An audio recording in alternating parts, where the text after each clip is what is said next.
guys, welcome to On My Shelf. Today I'm talking about the fantastical imagination of one of the greatest writers of all time, Ray Bradbury. I recently shared the reading of Fahrenheit 451, which was originally published in 1953, with my boys. We listened to the audiobook read by Stephen Hoy, and this needs a warning for you parents who might do the same. Bradbury uses the word hell quite a lot, so if that makes you uncomfortable, then you might want to wait until your kids are older. Fahrenheit 451 is the story of Guy Montag, who is a fireman in a dystopian future. But a fireman means something different in this world. Instead of putting out fires, the firemen actually start fires, specifically fires intended to destroy books. The powers that be believe that books are dangerous because they cause people to think. So the people sit in front of screens instead. They actually live in houses with walls made of screens. I originally read this story in high school and didn't fully appreciate it. I had an urge to read it again when a story I was reading mentioned it. I've always loved Ray Bradbury. He has a fascinating imagination.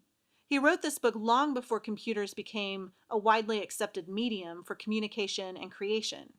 He wrote it before televisions became standard in every home and we had a billion channels to choose from, intended to keep us focused on those screens. But he imagined a world without books as a bleak one. And maybe it's because I imagine a world without books would be a bleak one too, that I feel such a connection with this story. Before rereading Fahrenheit 451, I read Bradbury's horror story, Something Wicked This Way Comes. The audiobook is read by Christian Rummel. I had never read this one before, and it was incredible.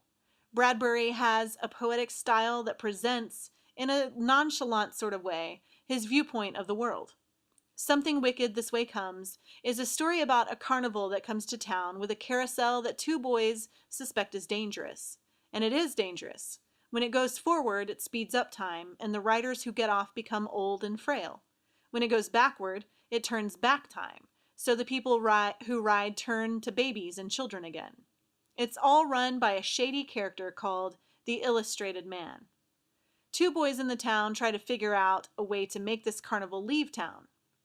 I found that I could not stop reading this story. It was so horrifying. After reading both of these books, I came to love Bradbury even more. He uses the everyday and makes it both imaginative and a little bit scary. Even Fahrenheit 451 had a few scary moments when a mechanical dog chased Montag. The Illustrated Man was the epitome of scary. It's not only those elements that make Bradbury's stories good, though. There's also the fact that he puts so much of himself into his stories. You can hear his thoughts coming off the page.